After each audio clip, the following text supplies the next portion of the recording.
Hello and welcome to the agenda. I am Ajay Kaul. In this program today, we will talk about India being the third largest military spender in the world.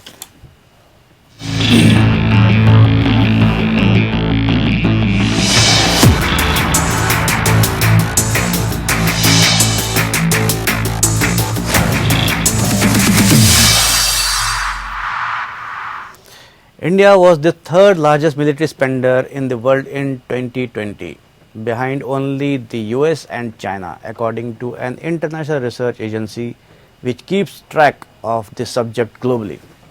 India's share in the global military market was 3.7%, while that of China it was 13% and that of USA it was 39%. So what does it tell us? We will analyze this and try to understand this issue in the agenda today. We have with us two top retired military officials, Lieutenant General Gurmeet Singh, who was Deputy Chief of Army Staff, and Major General S.B. Asthana. But before we begin our conversation, have a look at this small report. According to the latest military expenditure database published by the Stockholm International Peace Research Institute, or SIPRI, which tracks military expenditure and arms trade globally, the US accounted for 39% of the money spent on military globally, China accounted for 13%, and India accounted for 3.7% of the globe's share in 2020. The US spent a total of $778 billion in 2020. China spent $252 billion and India's military expenditure was $72.9 billion. All the three countries saw their military spending go up compared to 2019, even during the pandemic. While India's spending since 2019 grew by 2.1%, the increase for China was more moderate at 1.9%. The US saw a 4.4% growth over its 2019 expenditure. The military spending by the US was 3.7% of its GDP, while the corresponding numbers for China and India were 1.7% and 2.9% respectively. At the same time, the report added that from 2011 to 2020, American military expenditure dropped by 10%, while China's spending saw a 76% growth and India's military spending grew by 34%.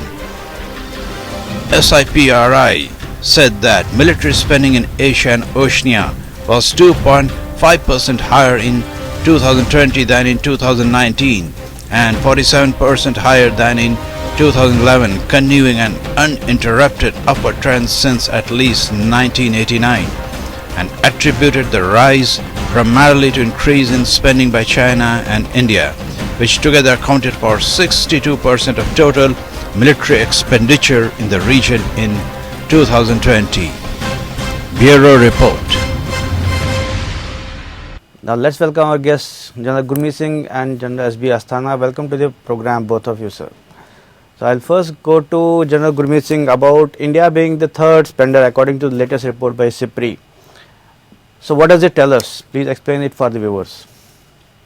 Ajay, I would say the entire world needs to analyze the data that SIPRI has taken out, and it's an annual exercise by them.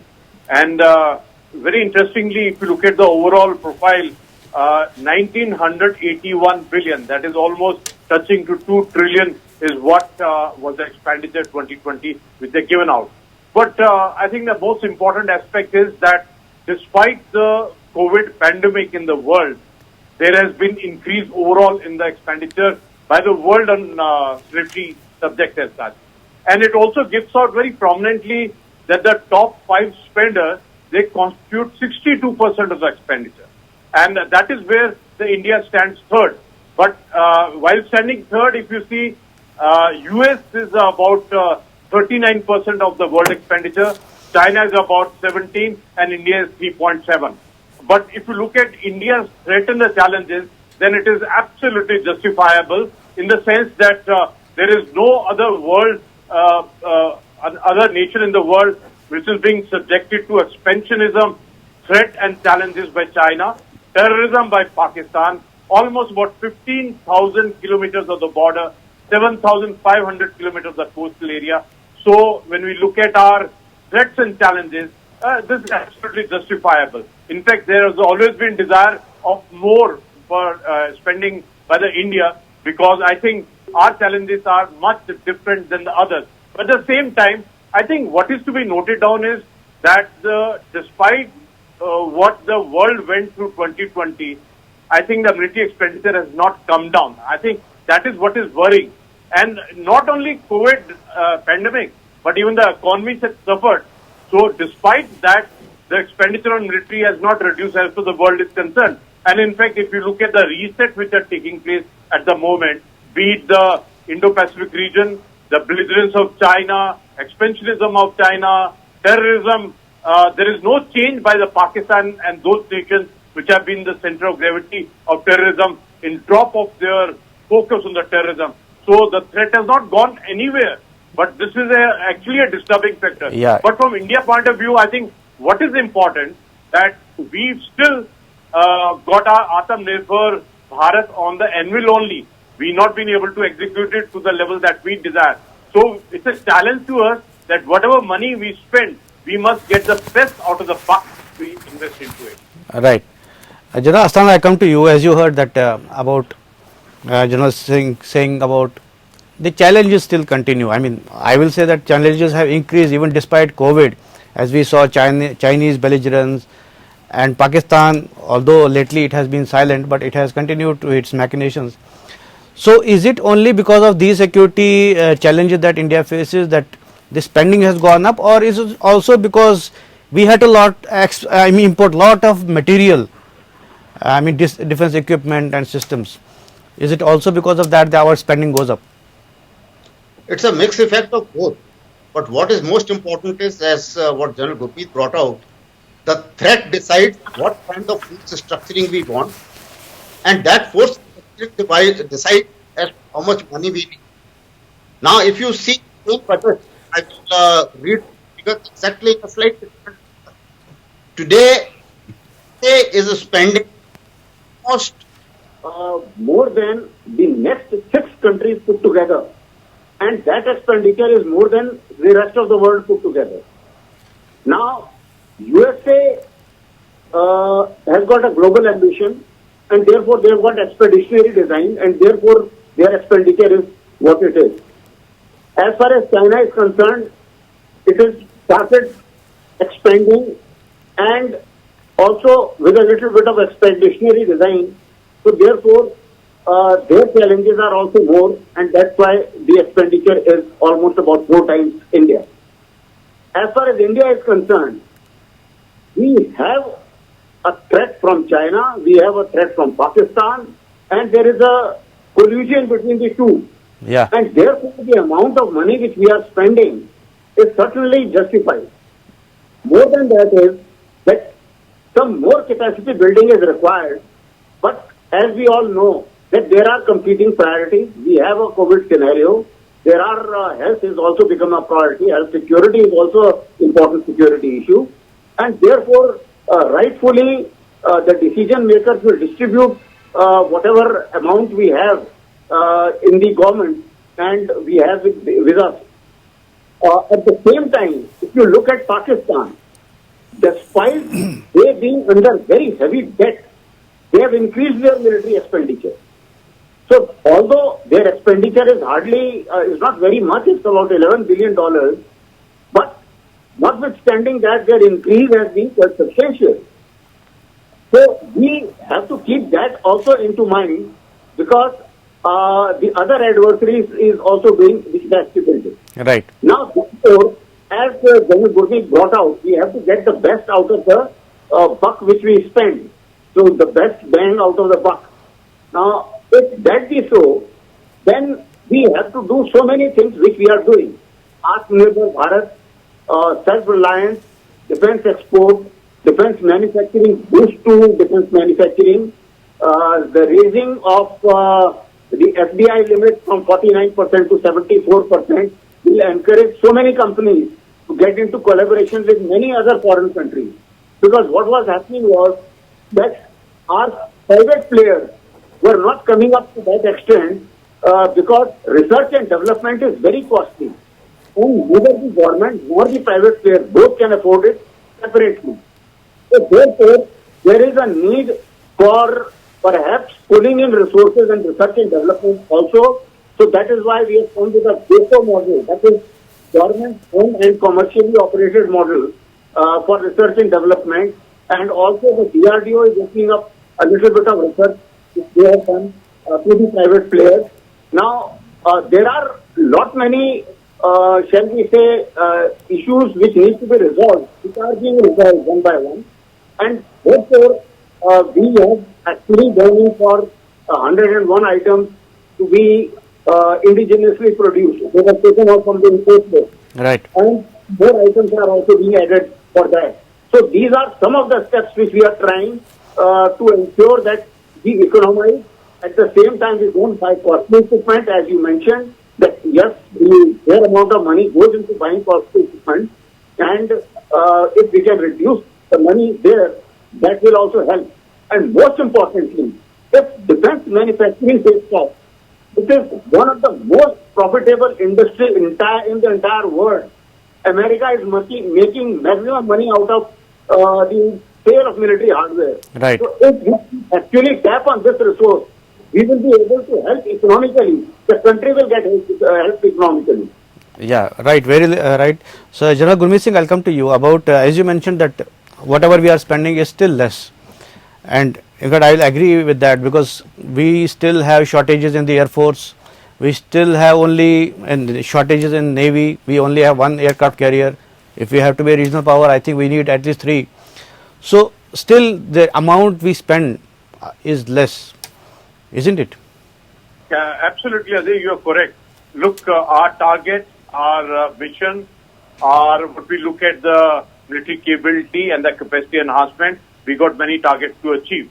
And therefore, I think we got to look at very judiciously. At the same time, the reality of COVID pandemic and its effect on the economy is also a reality. So we've got to be absolutely doubly ensuring that we are judicious in our expenditure and we get the right equipment that we need from the priority and the focus point of view. In fact, I would say our challenges are also massive in the sense that if you look at the figures which have been given by the CIPRI, they put that the China had spent 252 US dollar in billion, 252 billion. But knowing China and having no trust in the figures which come out of the China, in fact, they actually would have spent much more than that. And apart from that, they got a concept of MCF, that is a military civil fusion. So they have actually cumulatively spent much more. And the way they are, I would say, adding on to the number as per the Air Force, Navy, especially the Navy content of it is concerned, they are coming out with a big threat to the entire world. And that's the reason that they are belligerent. But one thing is definite. I think what 2020 has shown, that China may have the number, may have the mass number, because I think they're what they picked up in the period of the modernization and transformation is their capabilities are reverse engineering, copy, paste and mass production, but they do not have the combat experience. And in fact, I would say, however, from the calculus point of view, India has got to calculate very judiciously on the threat profile from the China. Not only China, I would say even China plus Pakistan collusive threat which is there. And apart from that, we have our internal challenges of internal security, JNK, Northeast and LWE. So we got to be absolutely up and about. To us, the 2020 was a wake-up aspect in the sense that we have the capability, but we have to ensure that we walk the track on transformation, modernization and upgradation. I think that is the target that we have to look at it. In fact, to us, I think the biggest challenge is how can we make the best out of whatever money we're going to invest. And for that, I will say that I think the MOD bureaucracy, the industrial base, private public interactive aspect which we've started, Atmanirbhar is the way to go. But I think 2020, this detailed analysis, this detailed figures which the CIPRI has given, I think we need to analyze it in a greater depth and see that what does it spell for us. In fact, just coming as a third biggest spender also gives us a challenge that how can we reduce the expenditure for ourselves, because the US specializes in R&D and technology. China specializes in manufacture and supply line, and we have to grow our R&D, technology, manufacture and supply chain, all four of them. I think this is the biggest challenge in front of India, and India has realized in 2020, and I'm very happy our leadership has identified as one of the priority and focus. But I would request the Indian bureaucrats and Indian, I will say, PSUs, which has not done what was required to be done for the nation. If we are in this situation today, it is because of them, and we got to, I think we got to shake up these arenas of defense industrial base and ensure that our security is also met within the budget which is allocated in the current dynamics of economic reality in the world and in India. Right. So, General Asthana, I'll come to you. As General Gurmeet Singh also talked about China, military-civil fusion. And in fact, that brings to a question whether we exactly know the capabilities of China and the actual spending amount it spends. So, do we have, because considering the opaqueness in the system there? Certainly, we don't know, and nor anybody else in the world knows about China as to how much they are actually spending. Because a lot of things, like if they are doing shipbuilding, they will divert that budget or take that money from the shipping industry. Similarly, if their reservists have to be trained, they will take money from the Interior Ministry. So they have different methodologies of funding various organizations. In addition to that, PLA has got lots and lots of factories and lot of state-owned enterprises which are being managed by PLA. The money which is earned by but those companies are given as civil camouflage. Yes, they are given as civil camouflage, but the money which is plowed back into the system that comes into the defense forces and their capacity building as well. Because at the end of the day, if you have to actually, by simple logic, if Chinese Navy has become largest in numbers in a very short span, in fact, the numbers are more than all the Quad countries put together, then although they may not be that effective, but the fact is that they have reached that numbers. Now, those numbers couldn't have come unless they would have spent that much of proportion amount of money. Right. So, therefore, there is an alternate source of funding which is not being declared, and therefore there is, shall we say, a suspicion on the numbers which they have put and which CIPRI is aware of. But notwithstanding that, we also need to perhaps get into various other infrastructures. And one more thing which I want to point out for the viewers is that don't take it that whatever is being spent on defense is an expenditure. No, it is an income as well. Because whatever is spent within the country, and most of it is spent within the country, there is not very much which is being bought from outside. So that much money gets plowed back into the economy of the country. So let's say if L&T is making guns, that money is being plowed back. After all, somebody is making spare parts, somebody is making... But General Sahab, I may point out that we are still the largest importer of weapon systems. I think 60-70%. We are, but we are moving towards the self-reliance.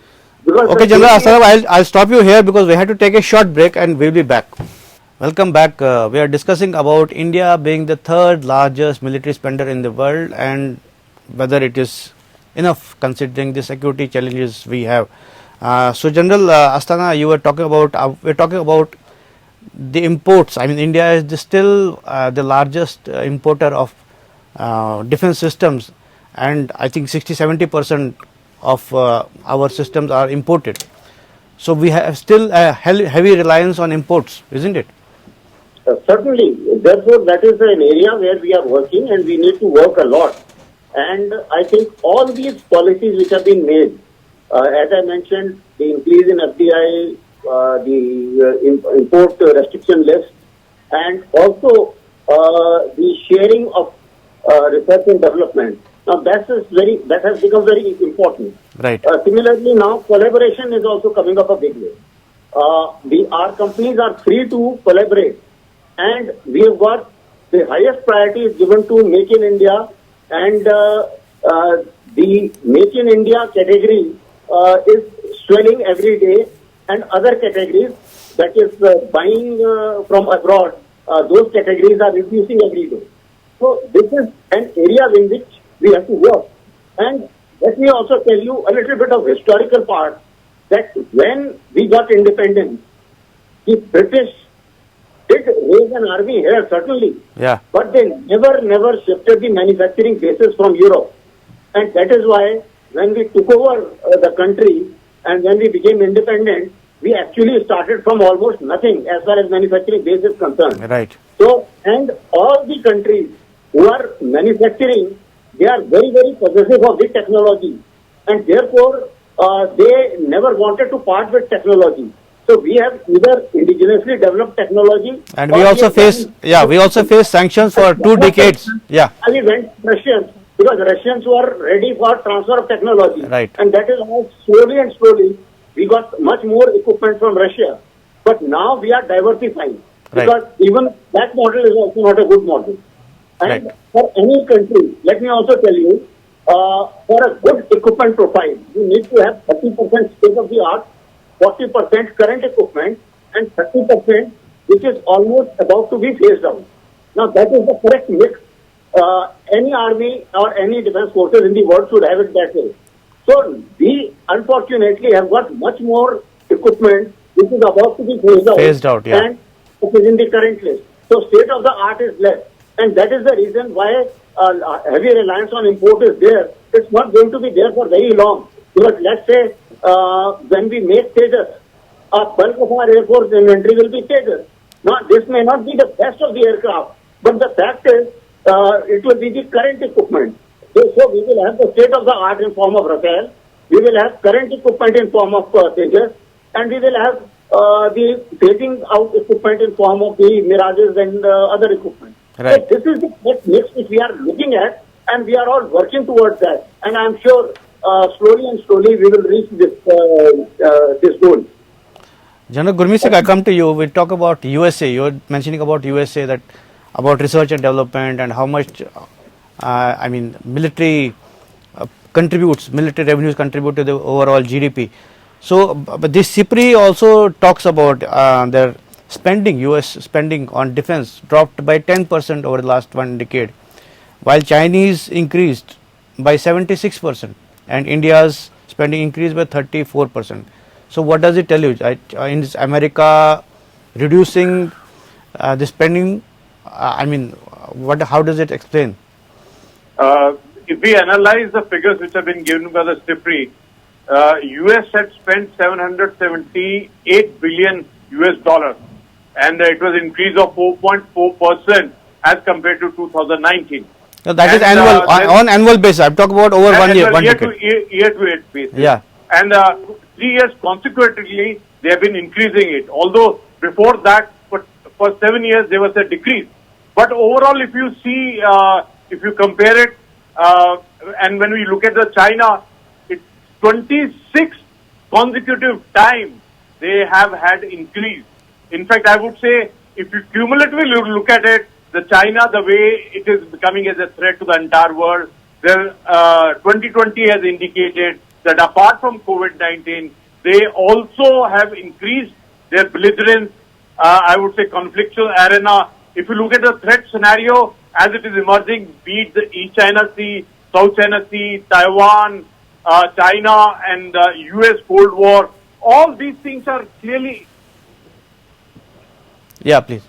All these things are clearly indicating that there is going to be more conflictual environment in 2021, because if you look at the reset which is taking on the whole priority and focus towards Indo-Pacific region, and you're not actually there is not much to be seen reset towards a peaceful environment, be it the Iran-Israel area, be it the Ukraine, although last few days there was a withdrawal start by the Russian troops, Yeah. but one has got to see it from a bigger perspective. But what I would say is that like what General Astana had beautifully said, that this military expenditure, military equipment is a matter of a global trade. It's a business. It's a money-making system.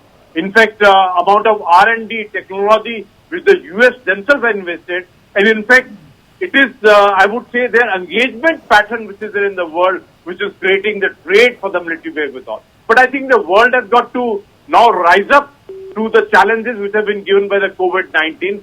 We have to relook at the subject piece, because if we keep going on this way, the economies of the nation, and actually there need to be spent on many other things.